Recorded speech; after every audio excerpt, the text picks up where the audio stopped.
do what I do. I also understand that the mission has changed. He gave us the best weapon he could at the time. But now we're in a new battle, and it requires sharper language, and we are foundational Black Americans. We are not African immigrants. We are not Caribbean immigrants. We are not Black in some symbolic, watered-down, multicultural sense. We are the heirs of the American nightmare. And we're the rightful claimants of the American debt. And we no longer ask permission to define ourselves. We got this, okay? Now, I'm going to show you guys some video footage, as I do oftentimes. I want y'all to take a look at what we got. Okay, you guys hit the number 1 button. Let me know if you can hear me. And I will be doing my very best not to talk over the videos, but y'all know me. I'm going to have something to say if something strikes me. Praise God. Hallelujah. So let's go ahead and commence with the video footage. You guys hit the number 1 button, man. Let me know if you can hear me clearly. Now, one thing I want to point out is that part of the reason that we need to delineate, because some of these immigrant folk, they don't even like America. All right. So y'all hit the number 1 button. I'm going to go ahead and let it play. Okay. Let's take a gander at this. And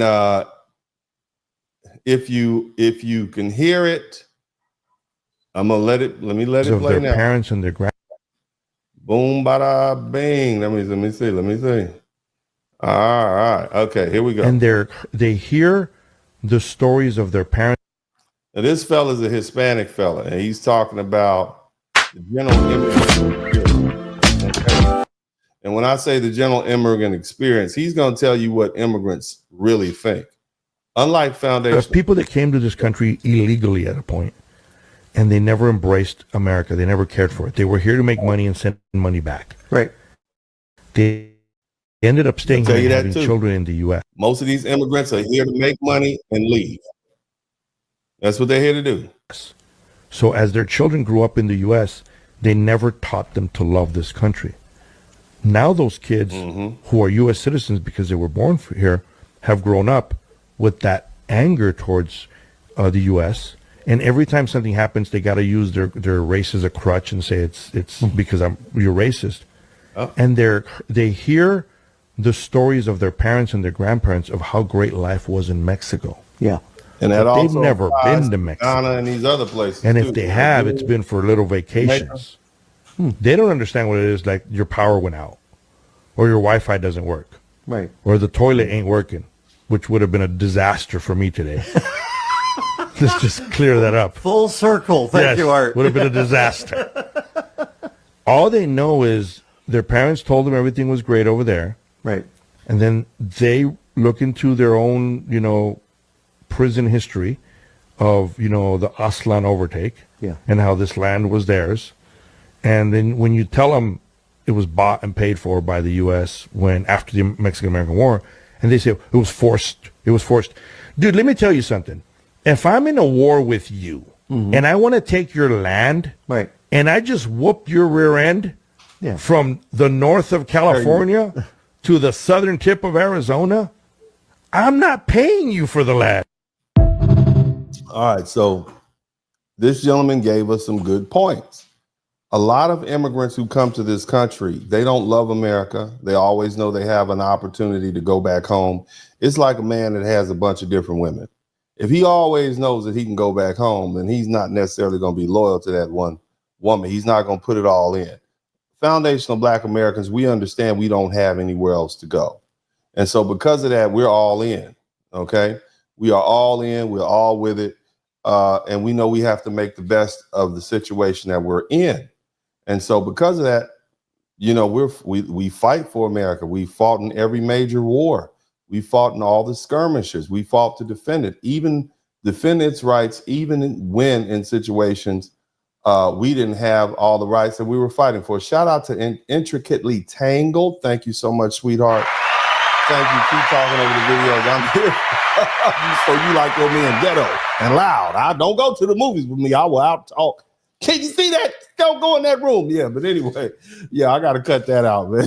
Thank you so much, sweetheart. I'm gonna read all the super chats when we finish with it. Thank you so much. But anyway, so there's another reason why we want to do all these flag burners.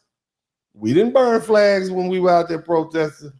Okay, we were not out there burning flags, but these immigrants are burning flags. We need to delineate. If you look at some of these, even the black immigrants, when you look at some of their comments, they say, I'm just in America to make money and leave. So what does that tell you? They're not in it for a long time. They're in it for a good time. Y'all hit the #1 button. We're going back to these videos. You have people that came to this country illegally at a Let me see. Let's get on back to the video. Grew up in the U.S. They never taught. Mm-hmm. I'm not paying you for the land. Keep listening. You have people that came to this country illegally at a You got him because there your twice. people don't have no culture. Listen. I said, well, what about your culture? She said, yeah, my people from Tanzania. I said, cool, my people from Louisiana. Oh, but that's not a culture. And Tanzania is? She said, oh, da-da-da-da-da. Well, we can hang out, but my mama said that I'm not allowed to go to your house. Mind you, she like 23, 24. Oh, wow. What? At that point, I said, babe, don't even worry about it. Don't even worry about it. Okay, because it's several things I was dealing with in that space or whatever, but like also it was important for me to just say, you know what? The guardrails that you have up against my people is fine. I'm fine standing behind them. Okay. And all notice they are very xenophobic. They're very anti-foundational Black American in their interactions.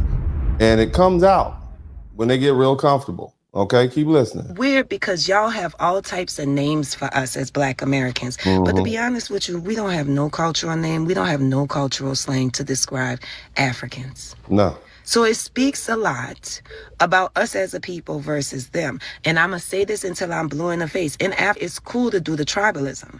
That's normal.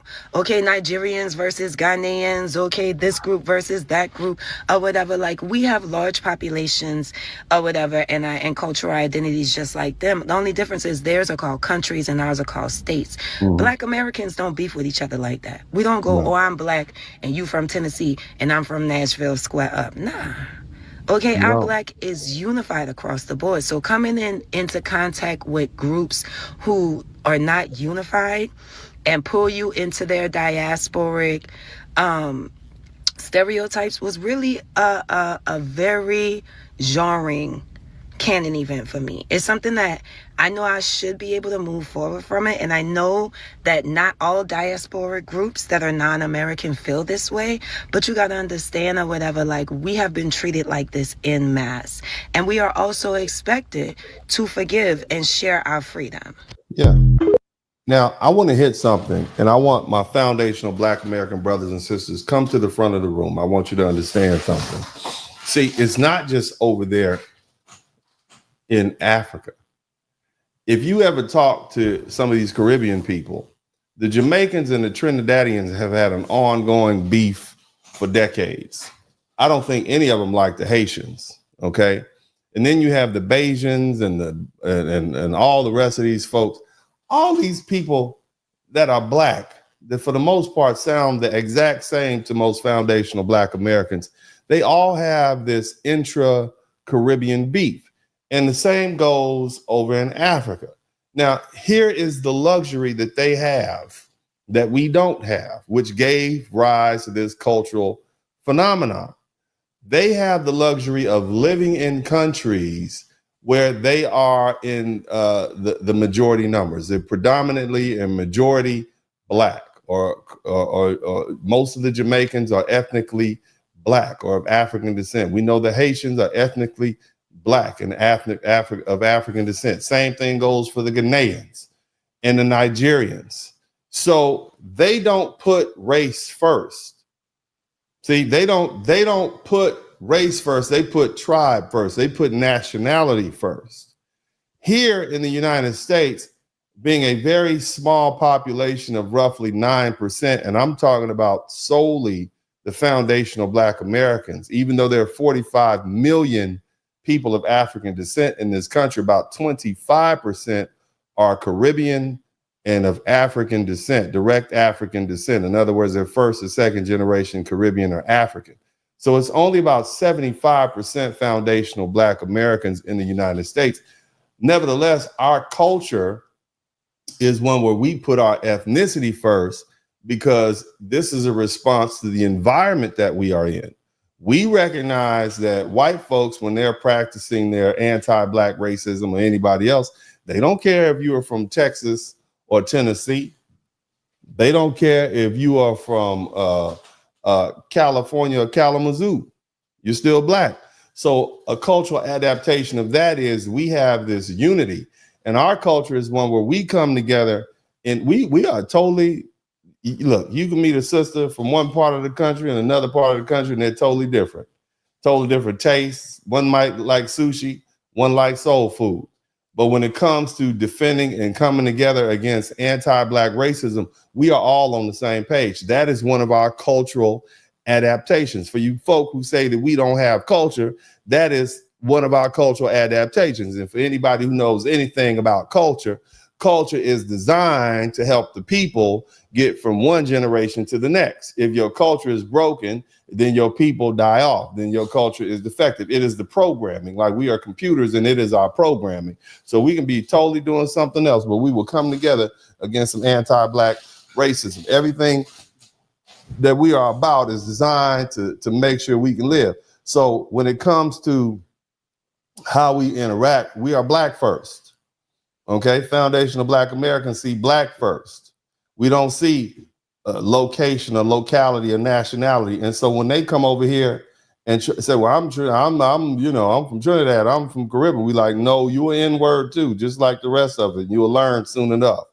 Okay, so that's one of the things that is so different, And the thing is, if we tried to practice that level of tribalism that they practice in Trinidad and Jamaica and the Dominican Republic and the Caribbean and Ghana and Nigeria, we would have folded up a long time ago. What's up? Welcome to the broadcast. This is Uncle D. People wash their ass in the tub, Kamala Harris.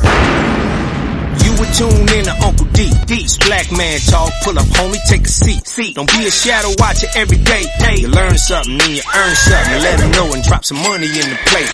It's getting cold, ladies, talking ratchet. There's a king here, grab your coat, zip your jacket. Keep quiet for a second, close your jaw. Attorney Spurling, this ain't pearly, know the law. Talking Constitution, pushing pins when he shooting, give him that. Masculinity, just for the record, sprinkle that. You can keep your cat, gotta cut it. Only cat he rubbing, gotta love it. I call it Molly Buddy. Gotta vote your interest, voting earns. Presidential, this is for the money that I earn. When you gon' learn, my people, that evil mixed with evil. No matter what you're doing, baby, this ain't equal. Sometimes when you're special, you get hated. The test is for the best, you're damn right, my people made it. Uncle D, Blizzard King, you been served, gotta notice. Now black men out here know we winning, gotta hold it now. Uncle D, you been served, get your notice. Now black men out here know we winning, gotta hold it now. Uncle D, you been served, get your notice. Now black men out here know we winning, gotta hold it now. Uncle D, you been served, get your notice. Now black men out here know we winning, gotta hold it now. Hey man, I'll do what I do. Somebody need to whip your ass. Get up and whip him, Sweets. Hey, don't be putting the money in my hand all rough. Take your ass out here. You buy you a Floby and cut your own damn hair from now on.